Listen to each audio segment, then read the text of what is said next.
This episode of the Pain Education Corner is sponsored by the Comella Foundation. The Comella Foundation is committed to relieving pain naturally using osteopathic healing principles. Here at the Comella Foundation, we envision a world where people achieve their maximum potential by being empowered with knowledge and skills to heal themselves and others.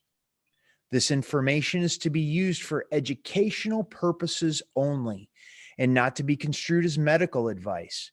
If you have any questions or concerns, please consult a licensed healthcare professional.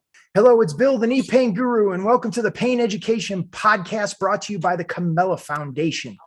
Today we have a special guest, a person that's very dear to my heart. I've known him for, I think, literally decades now. His name is Jessie Morgan. Welcome, Jessie. Thank you so much for allowing me to share my own personal journey and what I have helped people through the years with. Yeah. Jessie, I want you to share your experience, your background, because I believe you bring a very unique perspective to healing, to pain, to people understanding themselves, because you were trained as a pharmacist. So you understand from the medical side of things. And as well, you're also an intuitive.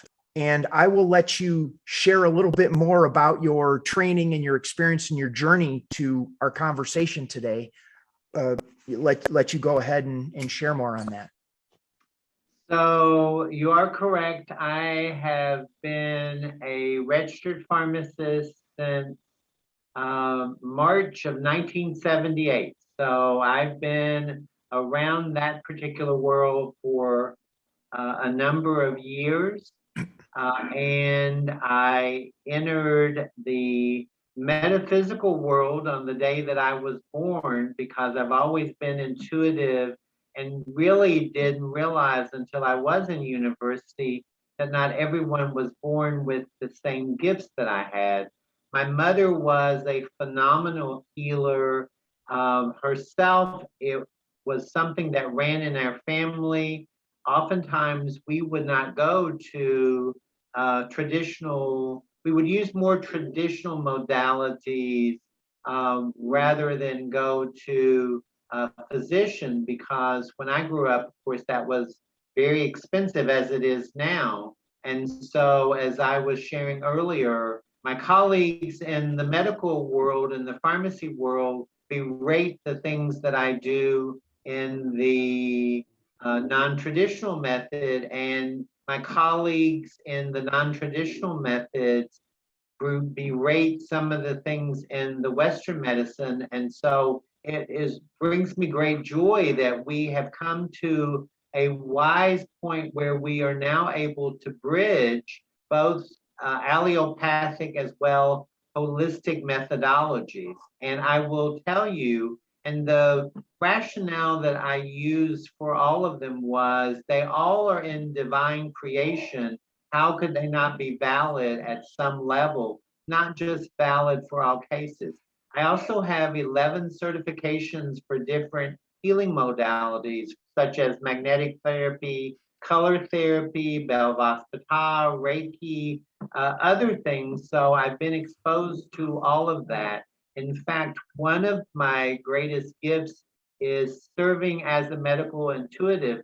And it's funny, I have friends who are physicians that will send patients to me and they're like, I can't figure out what's going on with this patient.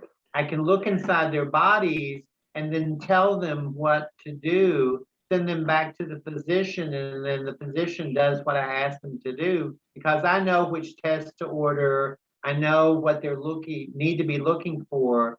And their colleagues will ask them that, they're like, why did you pick that particular test? It's number 10 on the differential. But why waste an hour trying all these different modalities when you can get it in one fell swoop? Mm-hmm. Okay, Jessie, my brain's going in 1,000 different directions of how to ask you questions on this. So I'm going to try to keep this a little bit grounded and focused. Let's talk a little bit about the medical intuitive component. When someone comes to you, or a doctor has someone come to you, are they writing a prescription? Are they just because they know you? Okay. Only through personal contact, or when we're doing festivals, one of my credentials that's listed on the piece of paper is medical intuitive. We did one yesterday. I had a gentleman come in and sit down, and one of the things I asked, I said, what do you want from this experience? And he said, there's something going on in my body and I'm not sure exactly what it is. So after I did a physical scan, I explained to him, because when I look at your auric field, I can see dark spots, or I can see jagged edges or holes. That to me tells me that there's some disease or distortion of the lines of energy around you. I also, as I scan your body, I can feel cold and hot spots where your chakras are out of alignment or unbalanced. If there's pain, one of the things with pain, because we all know there is an incredibly strong connection between the mind and body. So I ask the forces that I'm working with to give me not the symptomatic relief, but can we go to the origin of that pain so we can remove whatever that distortion is, so the individual doesn't have to be dealing with that. The experience with the gentleman yesterday was, I asked him point blank a question. I said, in your lower left quadrant, there appears to be an issue that really started emotionally when you were between the ages of 5 and 10. So we need to go back to that timeline to figure out what that child put inside their body. What were they stuffing inside their body that's creating the pain? And you just go through a series of analysis like that. As you feel things intuitively, you know what questions to ask, you know how to gently guide the individual through that. And it's not a one and done circumstance. A lot of people get really invested in, I want to get a prescription and it's going to cure me. Well, a lot of these things that are of longstanding have multiple layers to them. So we begin to peel back the layers, and then you move back into balance and health. There's a piece that I'd like to go back to, and we actually touched on it in a previous podcast. There was a woman who was sharing about Reiki and working Reiki in the body, and you had mentioned that you are trained in that modality. And you were talking about the energies that you work with. There would most likely be a lot of people who may have a strong religious background that will hear that and be a little bit, it could be a little bit off-putting for them. Could you break that down as to how could you explain that in the way to quell the understanding of someone who may be a little bit frightened or uncertain about that type of language? Well, the first thing that I want to say to anyone, and I have lots of skeptics that come and visit me both for counseling sessions as well as healing sessions. And the foundation of everything I do is based on divine energy. We all are, there are two premises that I work from. And the first one is we live, move, and have our being within the divine, always. And there is the divine part within each of us, whether we're connected with that or disconnected with it. So all things that exist within that at some point from the heart and mind of the divine have to be a positive influence, or they would not be able to exist. So we as humans may not understand and realize that, simply because it's like explaining logarithm equations to a child that's only learning 1 + 1, it's not that they don't have the capacity to do it, it's just that they haven't developed their talents at that point to understand it. My personal experiences has been that there are energies around us. And I feel that's no different than someone who does prayer, where prayer activates a certain energy in the universe. I just happen to have a personal connection with that energy and can utilize that energy. And then meditation, prayer and meditation go hand in hand. Prayer is when you send your petitions or your reverence or your joy or your gratitude, whatever it is, out to the universe. Meditation is when you receive the answer. So if you're not meditating, you're only getting half the story. And a lot of times people are only getting half the story simply because of their fear. And yet I believe that the reason fear exists in our life is so that we can gain courage, strength, and move through it toward the fear. It's oftentimes I ask people to define, are you afraid of this discomfort in your body and the pain? Let's move into the pain, make it your friend, and then it will do what you ask to do. In fact, one of the things, I have psoriatic arthritis in my knee, and one of my friends said, why don't you get rid of that? I said, because the pain is teaching me something and I want to know what that lesson is. So I don't run from it. I'm going to experience and lessen it and begin the healing process, because I don't sense that there's something broken inside of me. I feel like it's just giving me information. So it's a different perspective. Mm-hmm. And I think that's very key, because there's, at least when I first, the whole knee thing, you were actually there through part of that process, where the pain in my knee put me on a different path. And it was me to begin to learn and understand what the lessons were to learn from that experience of the discomfort that my knee had to teach me. So I get what you're talking about. What is it? Let's go back to the piece when you're perceiving the aura or the bioenergetic field around a person's body. You see this with your eyes? Is it in your mind? Do you actually have your eyes open and you're seeing this? Does the person need to be in your presence, or can you recognize this remotely? Could you speak to that a little bit? Well, one of the interesting questions, I want to just segue just a bit, because I have one more piece to add to your question from before, and that is, most individuals use left brain consciousness, the rational mind, in order to explore their world. If I can feel it, taste it, touch it, smell it, or see it. Mm-hmm.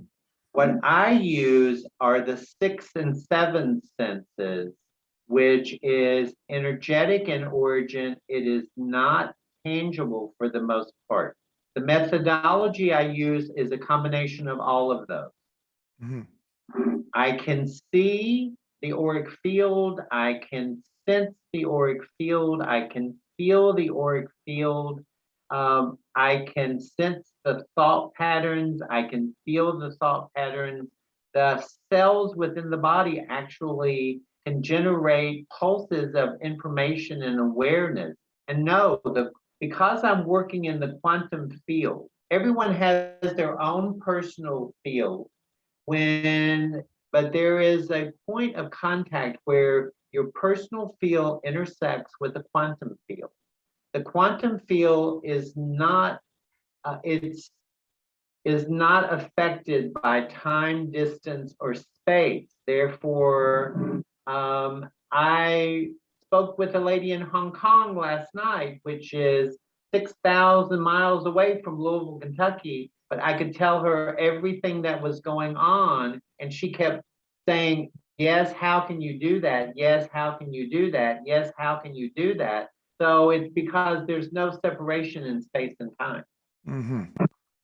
Yeah, what I was referring to on the podcast interviewing the woman on Reiki was around the movies like The Secret and What the Bleep Do We Know, in terms of the research that they did. Even the follow-on movie from What the Bleep, Further Down the Rabbit Hole, where the observer changes the observed. Absolutely. That whole concept that Newtonian physics works to a certain level, then it changes, and then quantum physics it, it takes over. Yeah. So it's Correct.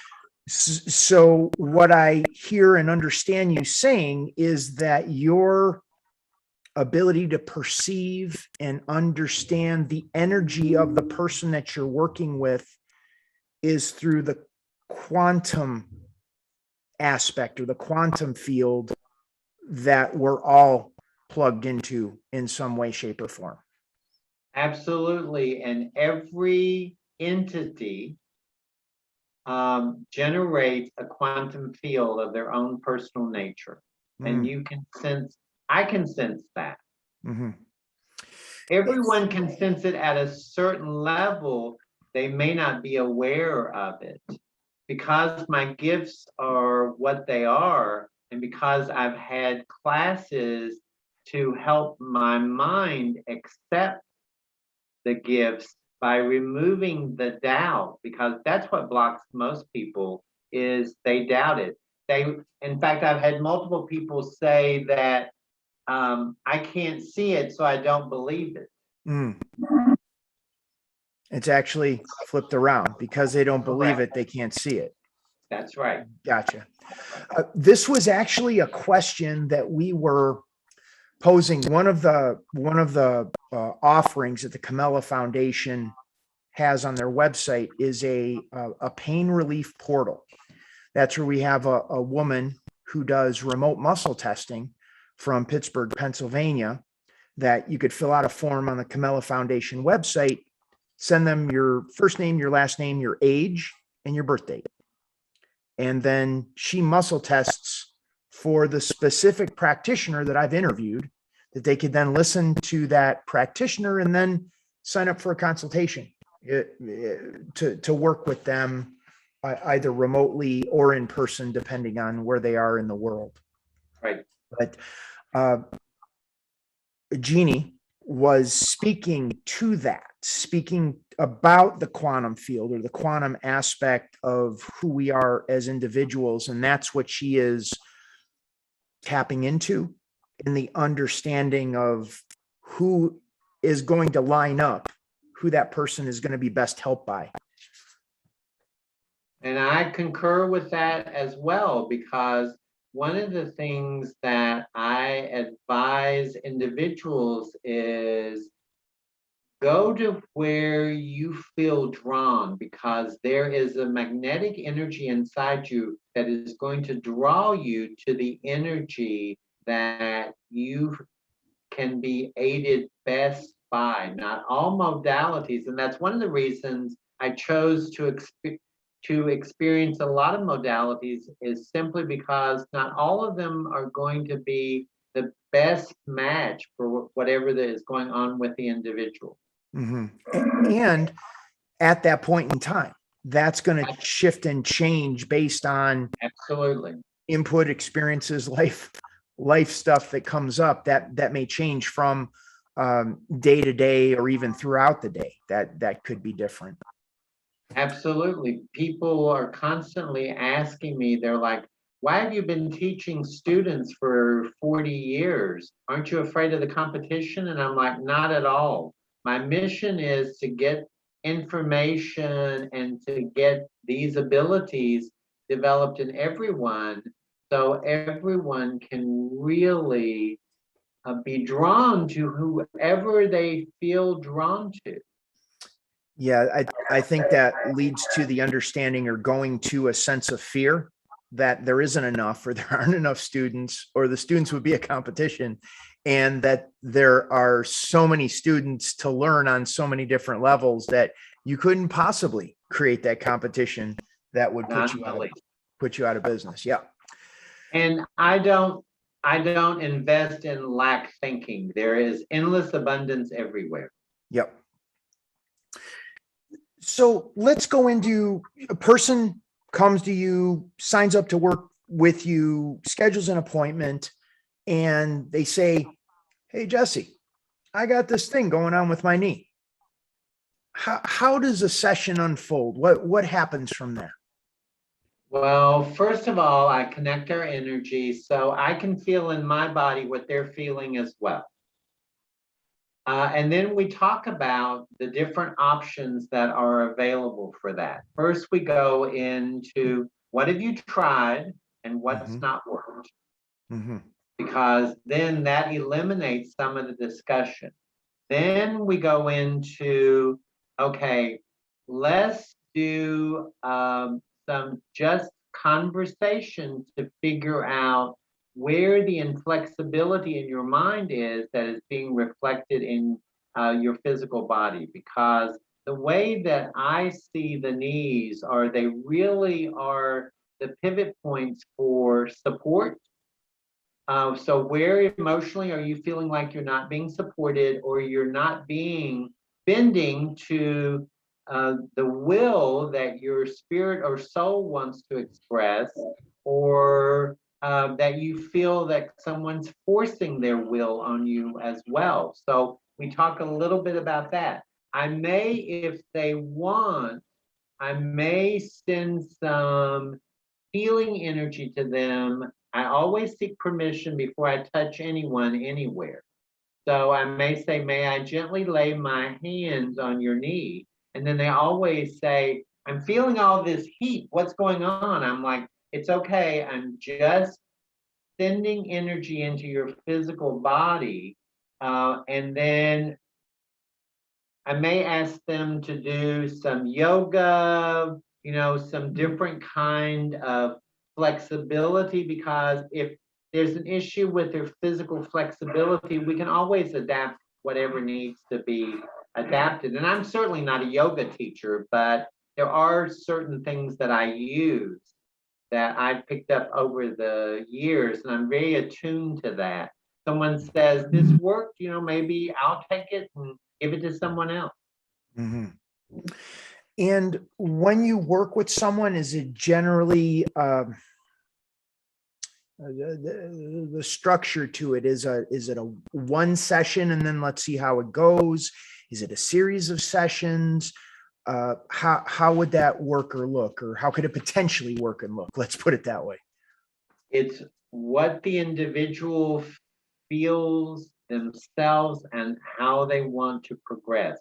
Oftentimes, physiological expression is only it is the way that energy flows in the body. Is that the spirit first, then it goes to your mind, then the distortion will go to the emotional body, and then the distortion will go to your physical body. So oftentimes when it gets to the physical body, that's the frequency that most people are realizing it. I try to catch it before it gets to all those, but I don't do that. So what I suggest for my clients is, okay, we have this physical issue. Let's go up and let's do some emotional, mental, and spiritual paradigm shifting so that we can affect the physical. And that's where I usually migrate and go to, simply because there are a lot of beautiful healing modalities and beautiful souls out there. My best gift is people feel very comfortable telling me everything and anything, and I can sense the energies. So I work at that level more easily and gently. And then they'll say, I want to come and see you every 2 weeks. I want to come and see you once a month. Whatever financially they feel like that they can afford, or if they can't, one of the things I do is barter. I remember one client said, I don't have the money. And I said, well, I know you have a family, so let's do this. you cook 5 meals for your family, freeze a part of each of those meals for one person, bring those to me, and we'll make that a change. So I have a week's worth of meals, Nice. and you get your, so that's why I said there's no lack consciousness. People that say, I don't have financial resources, you have other skills that can be bartered. No, absolutely. I've seen that just on the land where I live. There's an abundance of wine berries. That's one of the plants where I live. And I have worked out arrangements with that where I've traded for apple trees and other things like that, that it's amazing how that all works. Thanks for tuning in to today's episode of the Pain Education Corner. If you have a special talent or skill to relieve pain and you'd like to become a guest on our show, visit us at thecomellafoundation.org/interview. Help us spread the word on eliminating pain and suffering in the world. That's thecomellafoundation.org/interview. Let's touch a little on, I'm not sure dissension is quite the word, but between the two worlds that you're bridging. You as a pharmacist from 1978, licensed pharmacist from 1978. So you have people in that world that would look on your intuitive talent, skills, and abilities a certain way, maybe less than favorable light. And you have people in the intuitive world that would look on your pharmacological skills as not being so disconnect with that. Could you speak a little bit about your experience and how you've come to reconcile that, or just speak to that a little bit? Well, I just look at it like this. I'm a misfit in both worlds, and that's okay. You just have to be you. And I'm at peace with who I am and where my gifts are. You know, in pharmacy, what I found is a lot of times the medication was treating the symptoms, but it never got to root cause. Mm-hmm. And holistically, it would get to the root cause. It just is a much slower process. The way I used to explain it to some of my learners was pharmacological treatments is like taking a shotgun and you kill everything. Mm-hmm. Holistic medicine is like taking a bow and arrow and being very precise in the skills that you apply it. I remember I had one lady who came in and said, I have a homeless man staying at my house. His ankles are swelling and I know he's having shortness of breath, so we need to pull the fluid off. And I'm like, but I don't have any medication. And I'm like, you don't need medication. So I gave her an herbal concoction that would eliminate the edema. And she came back the next day and she said, we've gone to the doctor, we've got him some medication, but thank you, that was able to get him through the moment, whatever it was that he was going through. And so that's the way I worked with it. And I would approach people. I would have patients that say, you know, I can't afford to take this, or I refuse to take this medication. So I would say, can we do this? Can we, you know, if your blood pressure is bothering you, let's try some other methods where maybe we can, instead of taking 4 different kinds, let's see if we can cut that down by doing biofeedback, doing stress management, doing meditation, doing some of the other modalities. Now, the dissension also arises because, again, it goes back to that lack thinking. Don't mess with my purse strings, because I need these patients to come in and use my skill services and get these prescriptions, or the other, I need patients that don't believe in that so I can take care of them. But there is enough for everybody. Again, I agree with that. Yeah. Do you, the question is there. I'm trying to formulate it correctly or in a way that would really help people, that if someone is going to go the pharmacological route, if they truly want to have a broader perspective or really address the long term, is to use the pharmacological or pharmacy perspective in a larger strategy with the holistic perspective. Correct. You marry the two and you integrate them. You always ask your body, is this the right thing for me at this point in time? And I will tell you from a personal perspective, as a patient, I have had some animated discussions with my medical providers that say, I will not take that because I know the side effects, what it's going to do. I can achieve the same thing with other modalities. I'm going to do that. And then you can do your test and see where we are. And how would you, someone who may be on multiple medications that is listening to this and going, oh, geez, I'd really like to go in that direction, yet they're afraid. They've heard from the doctor, the Western medical perspective on what happens if I go off of this medication. I'm going to need to be on this for the rest of my life.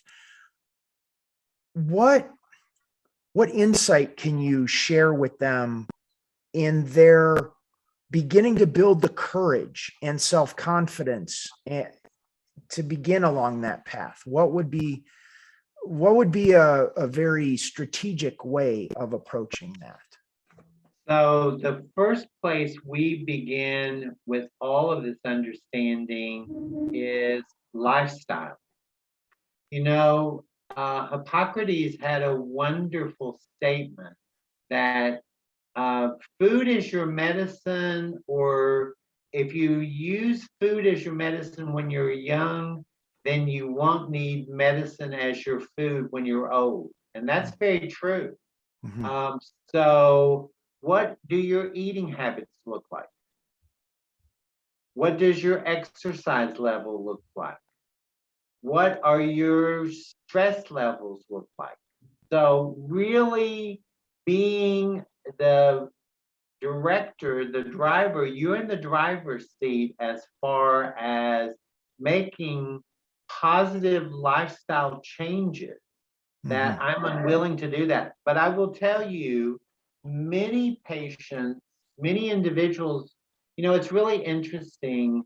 They come to you and they're like, fix me. Right. And I'm like, okay, I can certainly guide and help and direct you, but it's important for you to be in charge. I can't do anything. I can do it to my own physical body, but you need to make these choices. And I'm not saying massive changes all at one time, incremental changes, unlearn what you have learned. Look at your intake for a single day. How much processed food are you putting in your body? I mean, we put so many chemicals in our body and we're not even aware of that. So that's the first place. The second place I would say is, how committed are you to having a wonderful, healthy life? Because your level of commitment is going to determine how actively you are engaged in your own care. I know people are afraid of talking to physicians, but guess what? They're just like you. And I know that a lot of them will say, no, I'm the doctor, you have to do what I have to say. And I'm like, and I'm paying you. No, I'm in charge. You're not. Right. Would you, and I'm hearing what you're saying as far as beginning to make lifestyle changes. And I'm putting myself mentally in the person who is suffering with physical pain, who's on multiple medications for whatever reason, and is like, okay, I got to do something different because this isn't working. Would there be an initial conversation with the doctor to say, hey, I want to move in this direction, and to see if the doctor's in alignment with that direction? Because I think if you're looking for the doctor to that isn't in alignment with that direction, you would have to take a step back and go, well, maybe I need to find another doctor. Maybe Absolutely. I need to work with a doctor that is more in alignment with a holistic perspective that will help support building my own confidence in going in that direction. And that is absolutely true. And what I'm finding, 40 years ago, there were very few integrative medical practices. They're far more common now than they were then. And those individuals are really in tune with both sides of the medical field. And that is who you seek out your care from, is people who are in tune with that particular energy, and it does make a powerful difference.